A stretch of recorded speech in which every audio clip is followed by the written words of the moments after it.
ನೀವಿಬ್ರು ಮಧ್ಯೆ ಏನಾದರೂ ವೈಮನಸ್ಸಿದೆಯಾ ಅಂತ ತಿಳ್ಕೊಳ್ಳೋಕ್ಕೆ ಸಾವಿತ್ರಮ್ಮನ್ನ ಕೇಳಿದಾಗ ನೀವಿಬ್ರು ಅನ್ಯೋನ್ಯವಾಗಿದ್ದೀರಾ ಅಂತ ಕೇಳಿ ತುಂಬಾ ಸಂತೋಷ ಪಟ್ಲು. ಆದ್ರೂ ನೀವಿಬ್ರು ದೂರ ಆಗೋದಕ್ಕೆ ಬೇರೆ ಏನ್ ಕಾರಣ ಇರ್ಬೋದು ಅನ್ನೋ ಯೋಚನೆ ಅಖಿಲನ ಕಾಡಕ್ಕೆ ಶುರುವಾಯ್ತು. ಆದಿತ್ಯ ಪಾರ್ವತಿ ಇಬ್ರು ಸಂತೋಷವಾಗಿದ್ದಾರೆ. ಇಬ್ರೇ ಇರುವಾಗ ಏನಾದ್ರೂ ಇಲ್ಲ ಮೋರೆ, ಅವರಿಬ್ರು ತುಂಬಾ ಖುಷಿಯಾಗಿದ್ದಾರೆ, ಪರಸ್ಪರ ಹೊಂದ್ಕೊಂಡು ಅನ್ಯೋನ್ಯವಾಗಿದ್ದಾರೆ.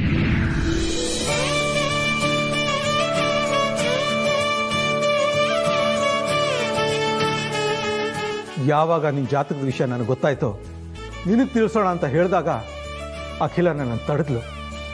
ನಿನ್ನ ದೃಷ್ಟಿಯಲ್ಲಿ ಅವಳು ಕೆಟ್ಟವಳಾಗಕ್ಕೆ ನಿರ್ಧಾರ ಮಾಡಿದ್ಲು.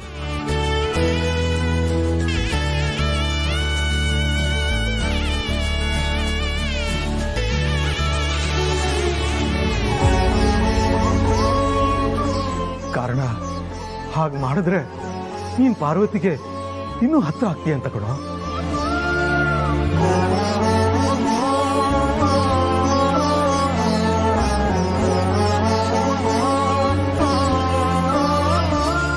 ಇದೇ ಕಾರಣಕ್ಕೆ ನಿನ್ನನ್ನು CEO ಮಾಡಬೇಕು ಅಂತ ಹೇಳಿದಾಗ, ಪಾರ್ವತಿನ ನನ್ನಿಂದ ದೂರ ಮಾಡಕ್ಕಲ್ವಾ ನೀವು ಈ ರೀತಿ ಮಾಡ್ತಿರೋದು ಅಂತ ಹೇಳಿದಾಗ ಅಖಿಲ ಹೌದು ಅಂದ್ಲು.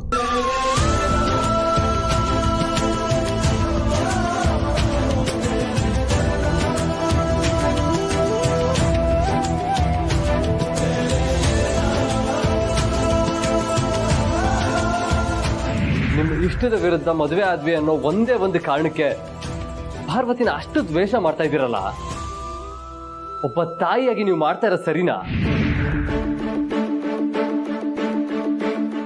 ಅಖಿಲ ತನ್ನ ಸ್ನೇಹಿತೆಗೆ ಕುಂಕುಮ ಕೊಡ್ಸೋಕ್ಕೆ ನನ್ನ ಸೊಸೆ ಜನನಿನ ಕರಿ ಅಂತ ಹೇಳಿದ್ದು ನಿನಗೆ ಸಿಟ್ಟು ಬಂದು ಪಾರ್ವತಿ ಕೈಯಿಂದಾನೇ ಕುಂಕುಮ ಕೊಡಿಸಲಿ ಅಂತ.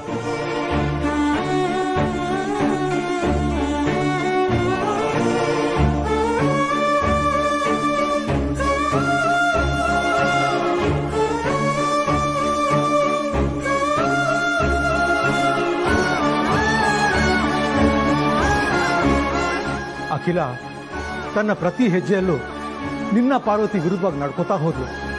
ಕಾರಣ ಇಷ್ಟೇ, ನೀನು ಪಾರ್ವತಿನ ಬಿಟ್ಕೊಡ್ಬಾರ್ದು, ಕೊನೆವರೆಗೂ ಪಾರ್ವತಿ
ನೆಮ್ಮದಿಯಿಂದ ಆರೋಗ್ಯವಂತರಾಗಿ ಒಟ್ಟಿಗೆ ಜೀವನ ಮಾಡಬೇಕು. ನಿಮ್ಮ ಬಾಂಧವ್ಯ ಯಾವತ್ತೂ ಗಟ್ಟಿಯಾಗಿರ್ಬೇಕು. ಅದೇ ನನ್ನ ಆಸೆ.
ಅದಕ್ಕೆ ನಾನು ಸ್ವಲ್ಪ ಕಠಿಣವಾಗಿ ನಡ್ಕೊಂಡೆ, ನಿನ್ ಮೇಲೆ ಕೋಪ ಮಾಡ್ಕೊಂಡೆ, ನಿನಗೆ ನೋವಾಗೋ ಥರ ನಡ್ಕೊಂಡೆ. ಕೊನೆಗೆ ನಾನು ಅಷ್ಟೊಂದು ಇಷ್ಟಪಟ್ಟು ಕುಡಿತಾ ಇದ್ದಂತ ನಿನ್ನ ಕೈಯ ಕಾಫಿ ಅದನ್ನು ಕೂಡ ನಿರಾಕರಿಸ್ಬಿಟ್ಟೆ. ನನಗೆ ಗೊತ್ತಿದೆ ಪಾರ್ವತಿ, ನನ್ನ ನಡವಳಿಕೆಯಿಂದ ನಿನಗದೆಷ್ಟು ನೋವಾಗಿದೆ ಅಂತ ನನಗೆ ಗೊತ್ತಿದೆ ಮಗಳೇ. ಆದ್ರೆ ನೀನ್ ಮಾತ್ರ ಬದಲಾಗ್ಲಿಲ್ಲ. ನಿನಗೆಷ್ಟೇ ನೋವಾಗಿದ್ರು ಅದನ್ನೆಲ್ಲ ತಡ್ಕೊಂಡು ನನ್ನ ಮೇಲಿನ ಅದೇ ಪ್ರೀತಿ, ಅಭಿಮಾನ ಎಲ್ಲವನ್ನು ಹಾಗೇ ಉಳಿಸ್ಕೊಂಡು ಬಂದಿಯಲ್ಲೇ.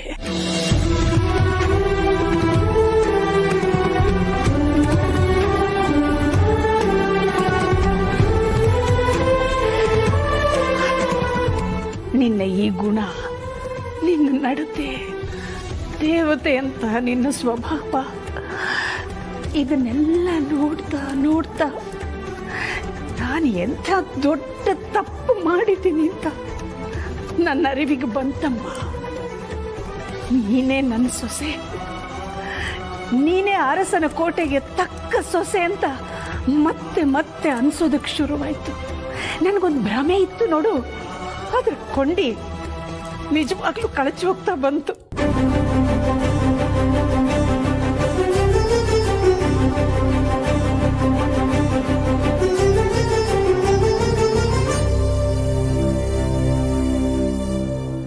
ಇವತ್ತು ನಾನು ತಲೆ ಎತ್ತಿ ತುಂಬಾ ಪ್ರೀತಿಯಿಂದ, ಅಭಿಮಾನದಿಂದ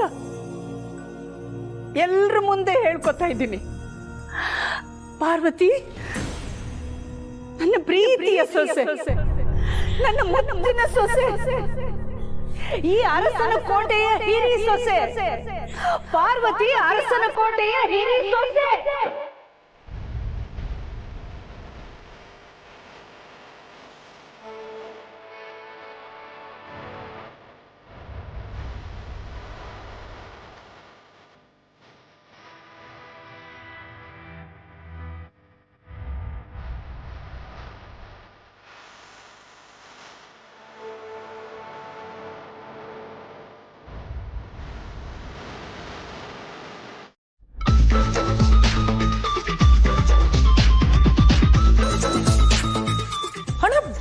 ಏನಿದು? ನನ್ ಪ್ಯಾಕಿಂಗ್ ಮುಗೀತು, ನೀನು ಪ್ಯಾಕ್ ಮಾಡ್ಕೊಂಬಾ. ಯಾಕಂತದ್ ಏನಾಯ್ತು ಈಗ? ಇನ್ನು ಏನ್ ಆಗ್ಬೇಕಾಗಿದೆ ಅದು? ಅಲ್ಲ, ನಾನ್ ಈ ಮನೆಗೆ ಬಂದಿದ್ದೆ ಅದಕ್ಕೆ ಅಖಿಲಾಂಡೇಶ್ವರಿ ಮೇಲೆ ಸೇಡ್ ತೀರ್ಸ್ಕೋಬೇಕು ಅಂತ. ಕರೆಕ್ಟ್ ತಾನೆ? ನನ್ನ ತಂಗಿಗೆ ನ್ಯಾಯ ಒದಗಿಸ್ಬೇಕು, ಅಖಿಲಾಂಡೇಶ್ವರಿ ಮನೆ ಒಗ್ಗಟ್ಟನ್ನ ಒಡಿಬೇಕು, ಅವ್ರ ಮನೆ ನೆಮ್ಮದಿನ ನಿರ್ನಾಮ ಮಾಡ್ಬೇಕು, ಅವ್ರ ವಂಶನ ಸರ್ವನಾಶ ಮಾಡ್ಬೇಕು ಅಂತ ತಾನೆ. ಆದ್ರೆ ರಿಸಲ್ಟು ಸೊನ್ನೆ. ಪ್ರತಿ ದಿನ ಹೊಟ್ಟೆಗೆ ಎಣ್ಣೆ ಬಿಟ್ಕೊಂಡು, ಪ್ರತಿ ಕ್ಷಣ ತಲೆಗೆ ಹುಳ ಬಿಟ್ಕೊಂಡು ಯೋಚನೆ ಮಾಡ್ತಾನೆ ಇದ್ದೀನಿ. ಯಾವುದು ಪ್ರಯೋಜನಕ್ಕೆ ಬರ್ತಾ ಇಲ್ವೇ? ಇನ್ನೇನು ಅರಸನ್ ಕೋಟೆ ಛಿದ್ರ ಆಗೋಯ್ತು ಅನ್ನೋ ಸಿಚುಯೇಷನ್ ಕೂಡ ಬಂದಿತ್ತು. ಆದ್ರೆ ಜೇನಿನ ಗೂಡು ನಾವೆಲ್ಲ, ಬೇರೆ ಆದ್ರೆ ಜೇನಿಲ್ಲ ಅಂತ ಎಲ್ಲಾರು ಒಗ್ಗಟ್ಟಿಂದ ಒಂದಾಗ್ಬಿಟ್ಟು. ಇದ್ಯಾಕೋ ನನಗೆ ಅಪಾಯದ ಸೂಚನೆ ಅಂತ ಅನಿಸ್ತಾ ಇದೆ. ಆ ಪ್ರೀತು ಮನಸ್ಸು ಚೇಂಜ್ ಆಗಿ ನಮ್ ವಿರುದ್ಧ ತಿರುಗಿ ಬಿದ್ರು ಬೀಳ್ಬೋದು. ಇನ್ನು ನಾನು ಇಲ್ಲಿದ್ದು ಏನು ಯೂಸ್ ಇಲ್ಲ.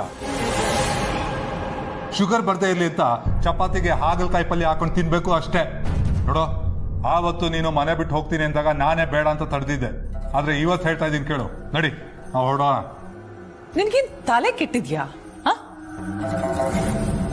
ನೀನು ನನ್ನ ಬೆನ್ನೆಲುಬಾಗಿದ್ಯಾ ಅಂತ ನಾನಿಷ್ಟು ಧೈರ್ಯವಾಗಿರೋದು. ಆದ್ರೆ ನೀನು ಕಲ್ಲು ಬಂಡೆ ತರ ಇರ್ತೀಯ ಅನ್ಕೊಂಡಿದ್ದೆ. ಮಂಜುಗಡ್ಡೆ ತರ ಕರೀತಿದ್ಯಲ್ಲ ಅಣ್ಣ ನೀನು. ಮೊದಲನೇ ಸಲ ಅಖಿಲಾಂಡೇಶ್ವರಿ ಮನೆ ಹತ್ರ ಕರ್ಕೊಂಡು ಹೋದಾಗ ಗನ್ ತಗೊಂಡು ಅವಳನ್ನ ಶೂಟ್ ಮಾಡ್ತೀನಿ ಅಂತ ಹೇಳ್ದಲ್ಲ, ಆ ಧೈರ್ಯ ಎಲ್ಲಿ ಹೋಯ್ತು? ಜೀವನದಲ್ಲಿ ತಾಳ್ಮೆ ಇರಬೇಕು, ಹೋರಾಟದಲ್ಲಿ ಧೈರ್ಯ ಇರಬೇಕು. ನಾವು ನಡೆಸ್ತಾ ಇರೋ ಯುದ್ಧದಲ್ಲಿ ತಾಳ್ಮೆ ಧೈರ್ಯದ ಜೊತೆ ಹಠ ಇರಬೇಕು. ಯುದ್ಧದಲ್ಲಿ ಎರಡೇ ಆಪ್ಷನ್, ಒಂದು ಸೋಲ್ಬೇಕು, ಇಲ್ಲ ಗೆಲ್ಲಬೇಕು. ಯಾವುದೇ ಕಾರಣಕ್ಕೂ ಶರಣಾಗಬಾರ್ದು. ಹಾಗಾದ್ರೆ ನಾವು ಸತ್ ಹಂಗೆ ಲೆಕ್ಕ.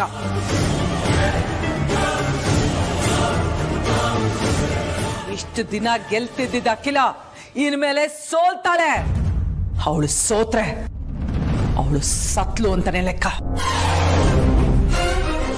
ಅಖಾಡ ಕೇಳ್ತಿದೀವಿ, ಪದಕಕ್ಕೋಸ್ಕರ ಅಲ್ಲ ಅಂದ್ರೂ ಪ್ರತಿಷ್ಠೆಗೋಸ್ಕರ ಏನಾದ್ರೂ ಹೋರಾಡ್ಲೇಬೇಕು. ಇನ್ನು ಮುಂದೆ ನಮ್ಮ ಅಸಲಿ ತಾಕತ್ತೇನು ಅಂತ ತೋರ್ಸೋಣ.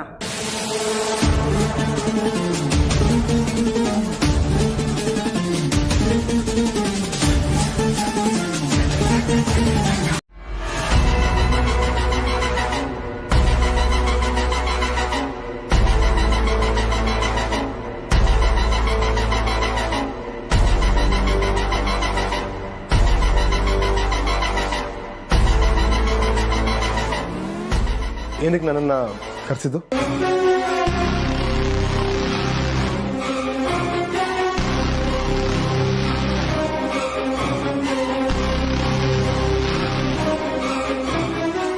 ನಿನ್ನ ಅತ್ತಿಗೆ ಅನ್ಸ್ಕೊಂಡಿರೋ ಪಾರ್ವತಿನ ಅವಮಾನ ಮಾಡಿ ಮನೆಯಿಂದ ಹೊರಗಡೆ ಕಳಿಸ್ಬೇಕು.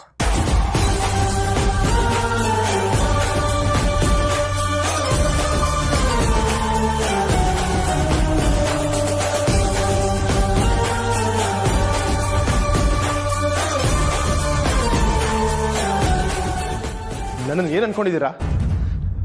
ನೀವು ಹೇಳ್ದಂಗೆಲ್ಲ ಕುಣಿಯೋಕ್ಕೆ ಕೀ ಕೊಟ್ಟರೆ ಬೊಂಬೆ ಅಲ್ಲ ನಾನು.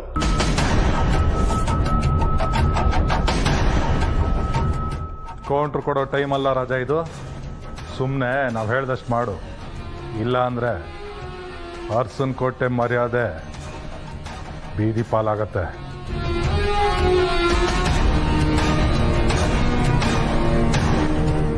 ಹೇಯ್, ದೇವ್ರಂತ ಅದಕ್ಕೆನ ನಾನು ಯಾಕೆ ಮನೆಯಿಂದ ಹೊರಗಡೆ ಹಾಕ್ಲಿ? ಅವಳು ನಿನಗ್ ದೇವರಾಗಿರ್ಬೋದು, ಆದ್ರೆ ನಮ್ಗಲ್ವಲ್ಲ. ಜಗಳ ಮಾಡಿ ಅವಳನ್ನ ಪ್ರವೋಕ್ ಮಾಡ್ಬೇಕು. ಅವಳೇ ಮನೆ ಬಿಟ್ಟು ಹೋದ್ರೂ ಸರಿ, ಇಲ್ಲ ನೀನು ಕುತ್ತಿಗೆ ಹಿಡಿದು ಮನೆಯಿಂದ ಆಚೆ ಹಾಕಿದ್ರು ನಮ್ಗೇನು ಪ್ರಾಬ್ಲಮ್ ಇಲ್ಲ. ಅರಸನ ಕೋಟೆ ಮರ್ಯಾದೆನಾ ಅಥವಾ ನಿಮ್ಮ ಅತ್ತಿಗೆ ಮನೆ ಬಿಟ್ಟು ಹೊರಗಡೆ ಹೋಗೋದಾ? ಯಾವ್ದು ಬೆಟರ್ ಅಂತ ನೀನೇ ಡಿಸೈಡ್ ಮಾಡು. ಪ್ಲೀಸ್ ಹೀಗೆಲ್ಲ ಮಾತಾಡಬೇಡಿ. ಈ ಕೆಲಸ ಬಿಟ್ಟು ಬೇರೆ ಏನು ಕೆಲಸ ಆದ್ರೂ ಕೊಡಿ, ನಾನು ಮಾಡ್ತೀನಿ. Are you sure? Yes. Fine. Parvati ಬದಲು ನಿಮ್ಮ ಅಮ್ಮನ್ನೇ ಮನೆಯಿಂದ ಆಚೆ ಹಾಕು.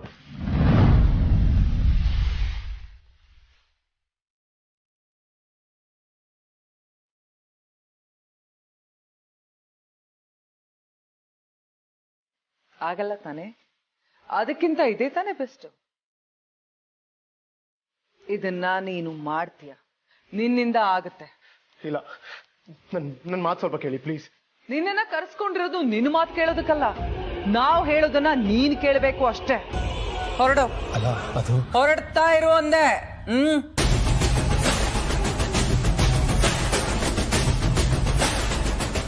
ನಿಂತ್ಕೋ.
ಅಯ್ಯೋ ದೇವ್ರೆ, ಇದೇ ನೀವು ವ್ಯವಸ್ಥೆ.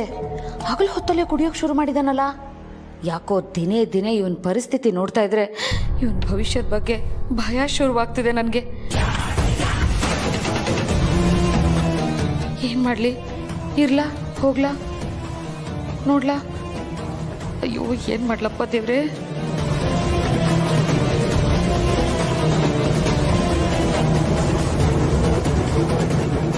ಏನಣ್ಣ ಬೆಳಗ್ಗೆ ಲ್ಯಾಪ್ಟಾಪ್ ಓಪನ್ ಮಾಡ್ಕೊಂಡು ಕೂತಿದ್ಯಾ? ಅರ್ಸನ್ ಕೋಟೆಲ್ ಅಂತದೇನ್ ನಡೀತಿದೆ? ಅಂಥದ್ದು ಏನ್ ನಡೀತಿದೆ ಅಂತ ನೀನೇ ನಿನ್ ಕಣ್ಣಾರೆ ನೋಡ್ಬಿಟ್ಟು ಕಣ್ಣನ್ ತಂಪು ಮಾಡ್ಕೋ. ಬೆಳಗ್ಗೆ ನಾನಿಲ್ಲಿ ಟೀ ಕುಡಿತಿದ್ರೆ ಅಲ್ಲಿ ಬೆಳಗ್ಗೆ ಇವನು ಎಣ್ಣೆ ಹೊಡಿತಿದ್ದಾನೆ.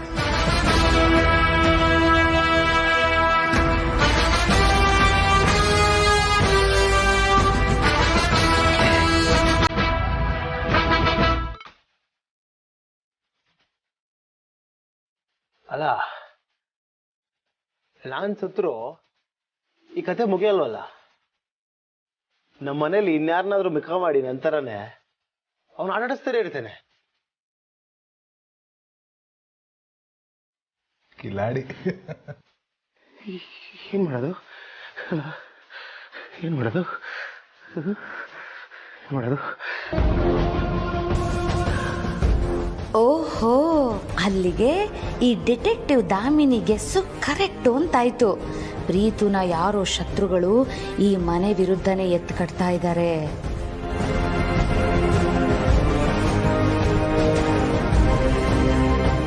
ಇಲ್ಲ, ಹೆದರ್ಕೊಳ್ತಾ ಇದ್ರೆ ಇವ್ರು ಹೆದರ್ಸ್ತಾನೆ ಇರ್ತಾರೆ.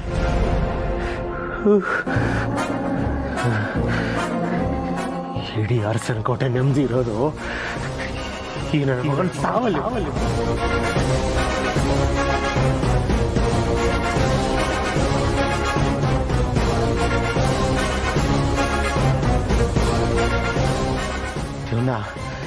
ಇವನ ಎತ್ತು ಬಿಡ್ತೀನಿ, ಇವನು ಎತ್ತು ಬಿಡ್ತೀನಿ.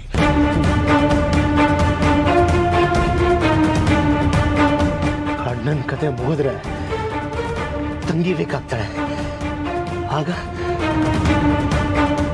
ಈ ಕತೆ ಮುಗಿಯುತ್ತೆ. ಹೌದು, ನನ್ನ ಮಗನ್ನ ಎತ್ತು ಬಿಡ್ತೇನೆ.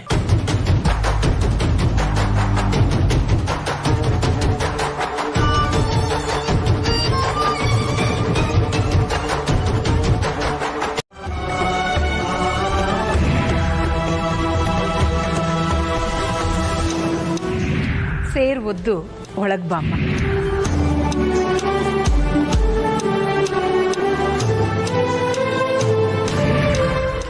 ರಘು, ನಾನಿವತ್ತು ತುಂಬಾ ತುಂಬಾ ಸಂತೋಷವಾಗಿದ್ದೀನಿ.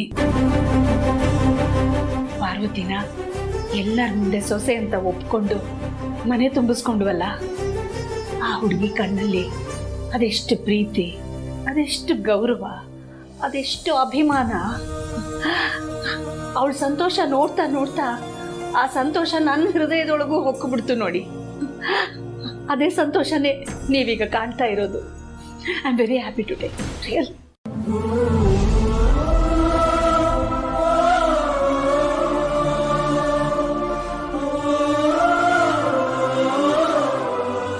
ಆದ್ರೆ ಪ್ರೀತುದೇ ಸ್ವಲ್ಪ ಟೆನ್ಷನ್.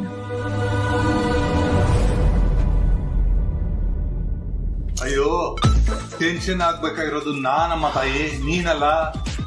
ಏ ದಾಮಿನಿ, ಹೋಗಕ್ಲಿಂಗ್ ಹೇಳೆ, ಪ್ರೀತು ಮೇಲ್ಗಡೆ ಕೂತ್ಕೊಂಡು ಯಾರನ್ನ ಕೊಲ್ಲೋದಕ್ಕೆ ಪ್ಲಾನ್ ಮಾಡ್ತಿದ್ದಾನೆ ಅಂತ. ನನ್ ಜೀವ ಬಚಾವಾಗ್ಲಿ ಕಣೆ, ಹೋಗಿ ಹೇಳೆ. ನೀವೊಂದ್ಸಲ ಹೇಳಿದ್ರಲ್ಲ ಅವನನ್ನ ಫ್ರೀ ಆಗಿ ಬಿಟ್ಟು ನೋಡೋಣ ಅಂತ, ಅದೇ ಸರಿ ಅನ್ಸುತ್ತೆ. CEO ಸ್ಥಾನದಿಂದ ಅವನನ್ನ ಕೆಳಗಿಳಿಸಿದ್ದಕ್ಕೆ ಅವನಿಗೆ ಹಠ ಬಂದು ರಿವೆಂಜ್ ಅಂತ ಹೇಳಿ ಅವನೇ ಏನಾದರೂ ಒಂದು ದೊಡ್ಡ ಸಾಧನೆ ಮಾಡಿ ತೋರಿಸ್ತಾನೋ ಏನೋ ಅಲ್ವಾ? ಹೌದಾ ಅಖಿಲ, ನೀನು ಹೇಳ್ತಿರೋದು ನಿಜ.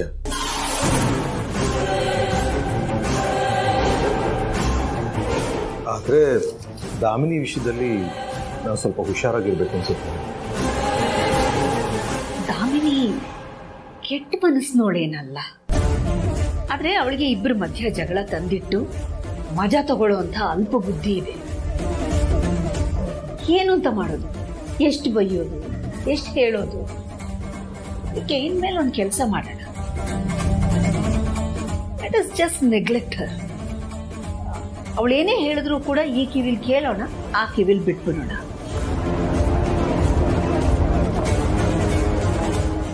ಆವಾಗ ಪರಿಣಾಮ ಏನಿರುತ್ತೋ ನೋಡೋಣ. ಆಗಲಿ.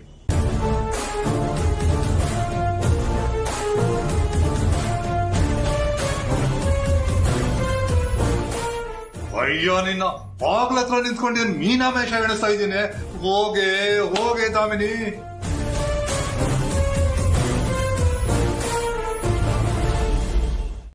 ನಿಂತ್ಕೊಳೆ ಅಲ್ಲೇ. ಅಣ್ಣ, ಯಾಕೆ ಇಷ್ಟೊಂದು ಟೆನ್ಷನ್ ಆಗ್ತಿದ್ಯಾ ನೀನು? ಟೆನ್ಷನ್ ಆಗದೆ ಏನ್ ಮಾಡ್ಲಿ ಯಾರು? ಆ ಪ್ರೀತು ಮುಖ ನೋಡ್ದ್ಯಾ, ಎಷ್ಟು ಸೀರಿಯಸ್ ಆಗಿದ್ದಾನೆ. ಅದು ನಿಜವಾಗ್ಲೂ ಹೇಳ್ತೀನಿ ಕೇಳು, ಅವನ ಈ ಸಲ ನನ್ನ ಕೊಂದ್ಬಿಡ್ಬೋದು. ನನ್ಗೆ ಯಾಕೋ ಗಾಬರಿ ಆಗ್ತಿದೆ ಯಾರು.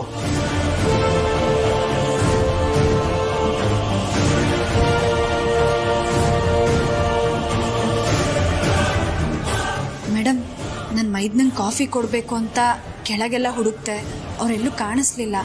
ನೀವೇನಾದ್ರೂ ನೋಡಿದ್ರಾ? ಹೇಳೆ ದಾಮಿನಿ, ಈಗ್ಲಾದ್ರೂ ಹೇಳೆ. ಹೋಮ್ ಥಿಯೇಟರ್ ಕೂತ್ಕೊಂಡು ನನ್ನ ಕೊಲ್ಲೋದಕ್ಕೆ ಸ್ಕೆಚ್ ಮಾಡ್ತಿದ್ದಾನಂತೆ. ಈಗ್ಲಾದ್ರೂ ಹೇಳೆ ದಾಮಿನಿ. ಪ್ರೀತು ವಿಷಯನ ಇವಳ ಹತ್ರ ಹೇಳ. ಅಯ್ಯೋ ಬೇಡ ಬೇಡ, ನಾನು ಹೇಳಿ ಇವಳು ಅಂತ ತಿಳ್ಕೊಂಡು ಅದು ಇನ್ನೊಂದು ಅವಂತರ ಆಗೋದು ಬೇಡವೇ ಬೇಡ. ಇವಳೇ ಬೇಕಾದ್ರೆ ಹೋಗಿ ನೋಡ್ಕೊಳ್ಳಿ. ಏ ಗೂಬೆ, ಏನೇ ಯೋಚನೆ ಮಾಡ್ತಿದ್ಯಾ? ಬಾಯ್ ಬಿಟ್ಟು ಬೊಗಳೆ. ಹೋಮ್ ಥಿಯೇಟರ್ ಕಡೆ ಹೋಗ್ತಿದ್ದ, ನೀನೇ ನೋಡು. ಭಾರತಿ, ಹೋಗಿ ನೀನಾದ್ರೂ ನೋಡ್ಬಿಟ್ಟು ಈ ವಿಷಯನ ಅಖಿಲಾಂಡೇಶ್ವರಿಗೆ ಹೇಳು.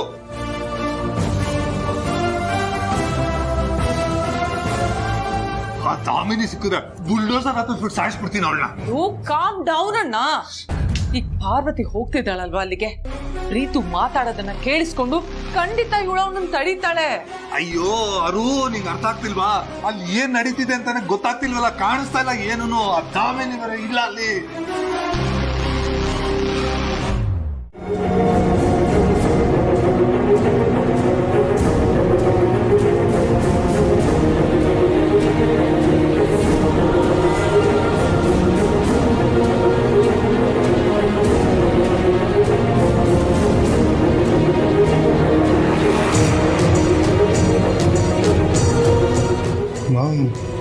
ಮಾಮ್ ಕೀಯಲ್ಲಿಟ್ಟಿದ್ದಾರೆ.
ಆಮೇಲೆ ಯಾರು ನನ್ನ ಕೋಪನ ತಡೆಯಕ್ ಬರಬೇಡಿ.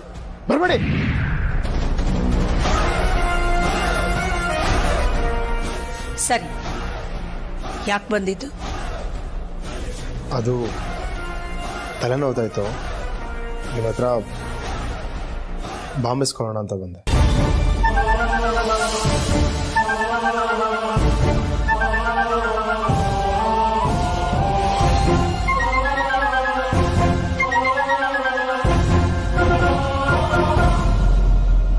ಅನಗತ್ಯ ವಿಷಯಗಳನ್ನು ತಲೆಗೆ ಹಾಕ್ಕೊಳ್ದೆ ಇದ್ರೆ ತಲೆನೋವು ಬರೋದೇ ಇಲ್ಲ.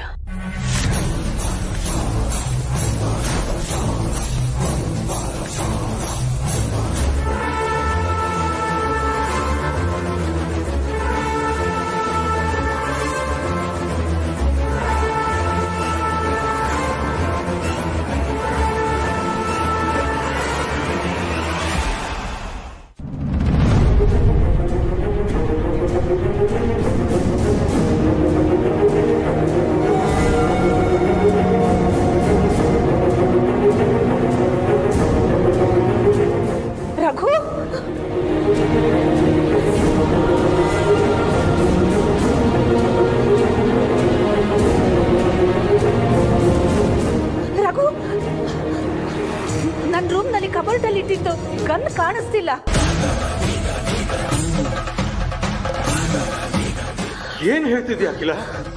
ನಿನ್ ಲೈಸೆನ್ಸ್ ಕಣ್ ಕಾಣಿಸ್ತಿಲ್ವಾ?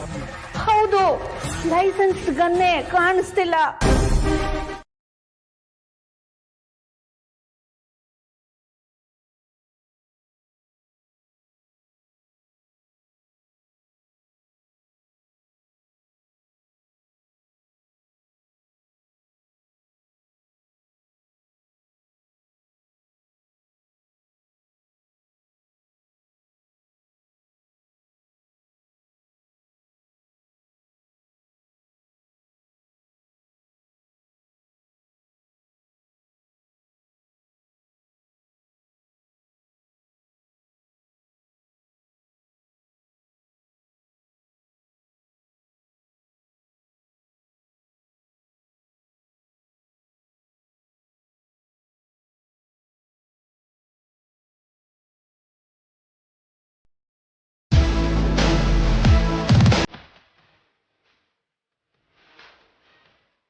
ಪ್ರೀತು, ಏನಾದರೂ ಮಾತಾಡೋದಿತ್ತಾ? ಹೌದು ಇಲ್ಲ.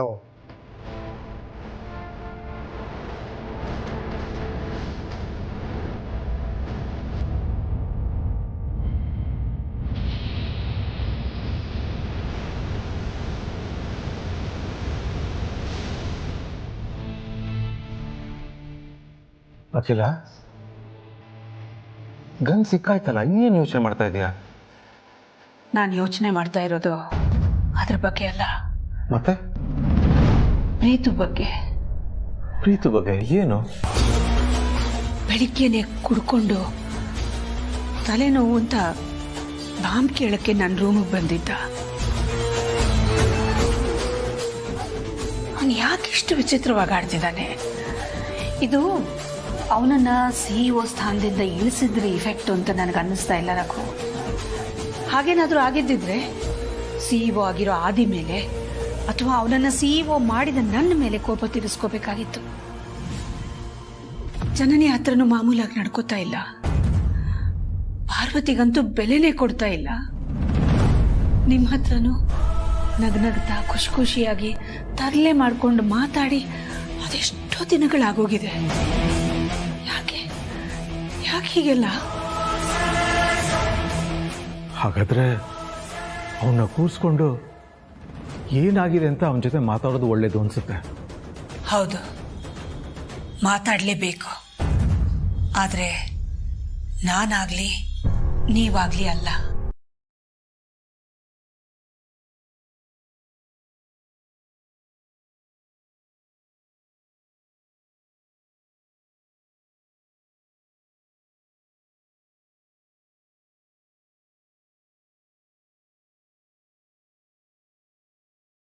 ಮಾಡೋದು ಬೇಡ ಅಂತ ನನಗನ್ನಿಸ್ತು. ಯಾಕಂದ್ರೆ ಅವನು ನಮ್ಮ ಕಾಳಜಿನ ತಪ್ಪಾಗಿ ತಿಳ್ಕೊಂಡ್ಬಿಟ್ರೆ ಅವನ ಈಗಿನ ಪರಿಸ್ಥಿತಿನ ತುಂಬ ನಾಜೂಕಾಗಿ ಹ್ಯಾಂಡಲ್ ಮಾಡಬೇಕು. ಅದಕ್ಕೆ ನಿಮ್ಮಿಬ್ಬರ ಹತ್ರ ಬಂದಿದ್ದೀವಿ.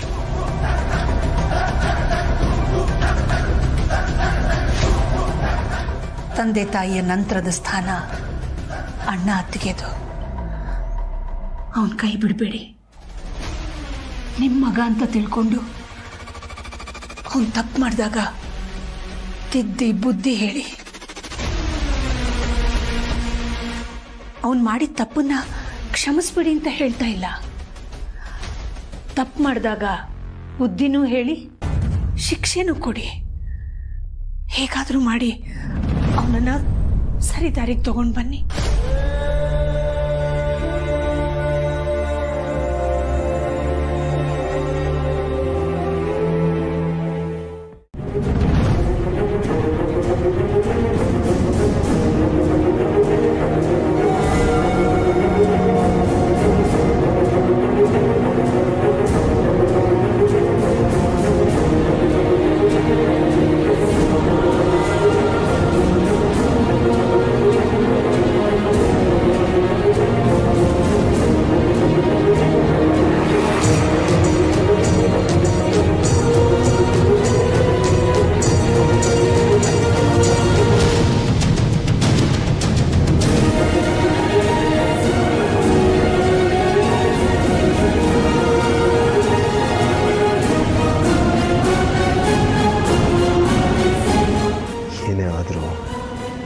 ಮಾತ್ರ ಮಿಸ್ ಆಗಲೇಬಾರ್ದು.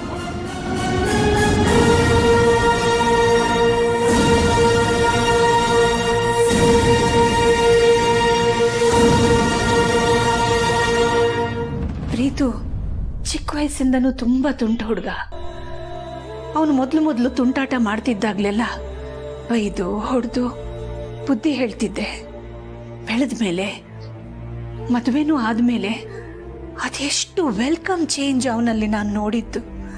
ಅದೆಷ್ಟು ಜವಾಬ್ದಾರಿಗಳನ್ನು ಅಚ್ಚುಕಟ್ಟಾಗಿ ನಿಭಾಯಿಸ್ತಾ ಇದ್ದ. ಆದರೆ ಇದ್ದಕ್ಕಿದ್ದ ಹಾಗೆ ಹೀಗೆ ಯಾಕಾಗೋದಾ?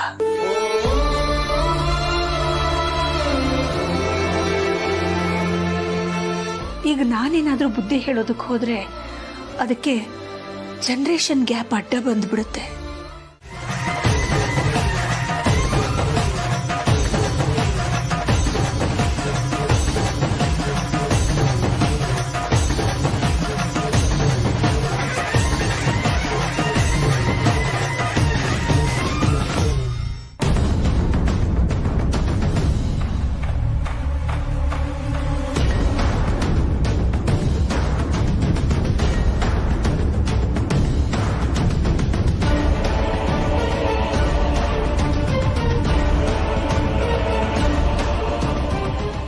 ಇಷ್ಟು ಅರ್ಜೆಂಟಲ್ಲಿ ಎಲ್ಲಿಗೆ ಹೋಗ್ತಾ ಇದ್ದಾನೆ?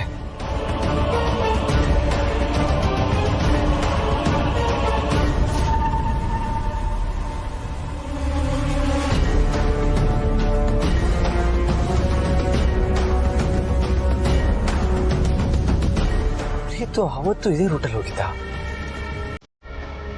ಎಲ್ಲೋ ಮುಂದೆ ನಿಲ್ಲಿಸಿ ಯಾರಿಗೋ ಫೋನ್ ಮಾಡಿ ನನಗೆ ಇವತ್ತು ಬರೋದಕ್ಕಾಗಲ್ಲ, ನಾನು ಇನ್ನೊಂದ್ಸತಿ ಬರ್ತೀನಿ ಅಂತ ಹೇಳಿ ವಾಪಸ್ ಆಫೀಸಿಗೆ ಬಂದಿದ್ದ. ಇವತ್ತು ಅದೇ ರೂಟಲ್ಲಿ ಹೋಗ್ತಾ ಇದ್ದಾನೆ ಅಂದ್ರೆ ಅದೇನಾದ್ರು ಇವತ್ತು ಆ ಬ್ಲ್ಯಾಕ್ ಮೇಲ್ ಮೀಟ್ ಮಾಡೋದಕ್ಕೆ ಹೋಗ್ತಾ ಇದ್ದಾನ? ಎಸ್, ಇವತ್ತು ನಾನು ಅವನ್ನ ಫಾಲೋ ಮಾಡಿದ್ರೆ ಆ ಬ್ಲ್ಯಾಕ್ ಮೇಲ್ ಯಾರು ಅಂತ ಖಂಡಿತ ಗೊತ್ತಾಗುತ್ತೆ.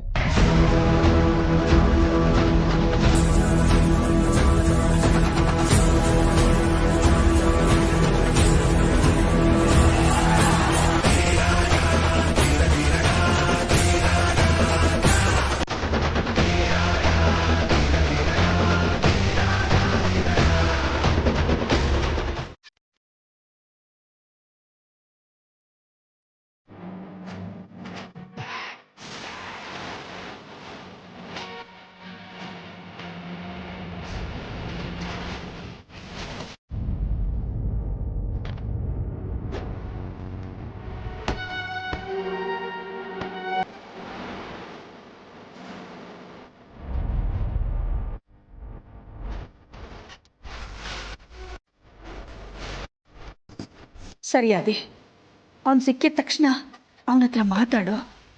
ಹಾಗೆ ನನಗೆ ಫೋನ್ ಮಾಡಪ್ಪ. ಆಯ್ತು.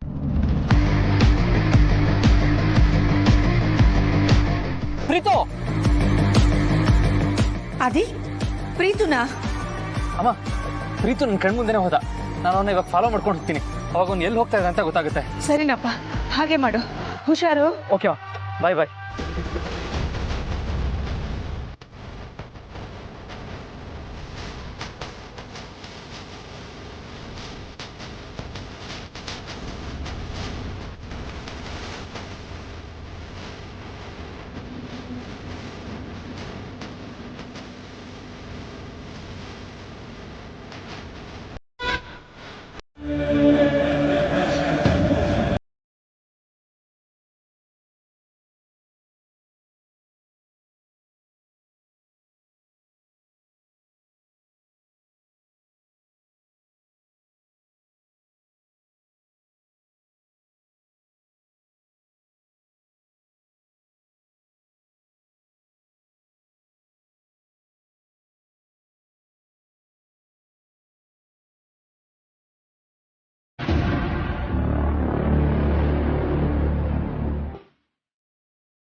ಹೇಗಾಯ್ತು ಇದೆಲ್ಲ?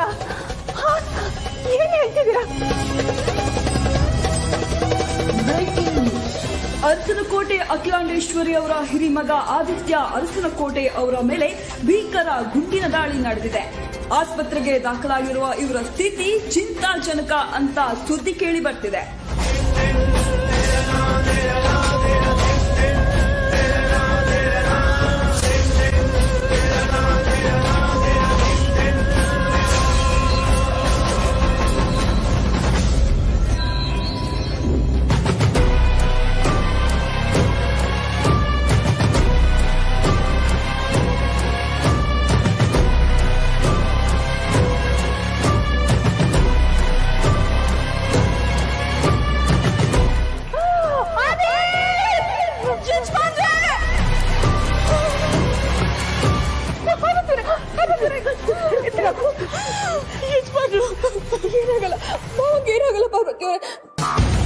ನಿನ್ನ ಮಾತ್ರ ನಾನು ಸುಮ್ಮನೆ ಬಿಡಲ್ಲ.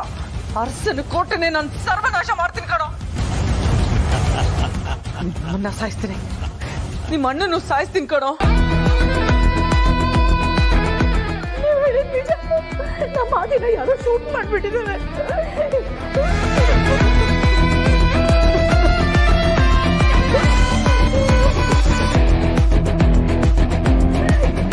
ನಾವೆಲ್ಲ ಹಾಸ್ಪಿಟ್ಲಿಗೆ ಬರ್ತೀವಿ, ನೀವು ಬಂದ್ಬಿಡಿ. ಬೇಗ ಬಂದ್ರೆ ಆಗಲ್ಲ, ಪ್ರೀತು ಕಾರ್ತಿಕ್ಯಪ್ಪ ಬನ್ನಿ ಬನ್ನಿ ಬನ್ನಿ ಬರ್ಬೋದು.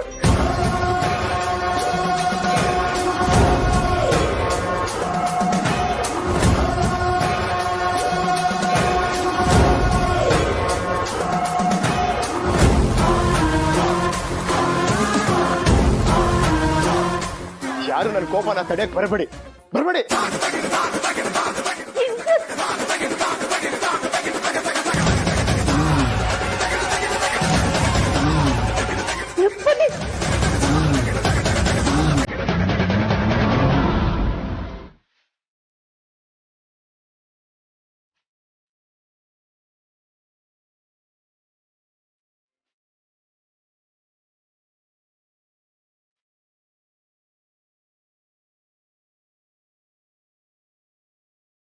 ನನ್ನ ಬ್ರೋನ ಶೂಟ್ ಮಾಡಿದ ನಿನ್ನ ಜೀವಂತವಾಗ್ಬಿಡಲ್ಲ ಕಣೆ, ನಿನ್ನನ್ನು ಸಾಯಿಸ್ತೀನಿ.